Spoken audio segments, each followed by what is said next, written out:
میں کلیریفیکیشن کرتا چلوں کہ میرا جو ایڈمن ہے اس چینل کے لیے جو ایڈٹ کرتا ہے، وسیم اس کا نام ہے، اس کی طبیعت تو ٹھیک ہے لیکن اس کی نیت خراب ہے آج کل.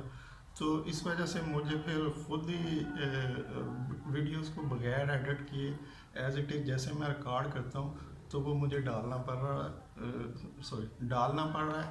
اور یہ جو درمیان میں کچھ ہچکچاہٹ اور ہچک آتی ہے وہ اسی وجہ سے آتی ہے کہ یہ ایڈٹ کے بغیر ویڈیوز آ رہی ہیں، جبکہ ایڈٹ میں یہ چیزیں وہ نکال دیتا تھا. تو تھوڑے ٹائم کے لیے جلدی وہ ہو سکتا ہے اس کی نیت اور طبیعت دونوں ٹھیک ہو جائیں تو پھر انشاءاللہ ان کو ایڈٹ کے ساتھ جاری رکھیں گے.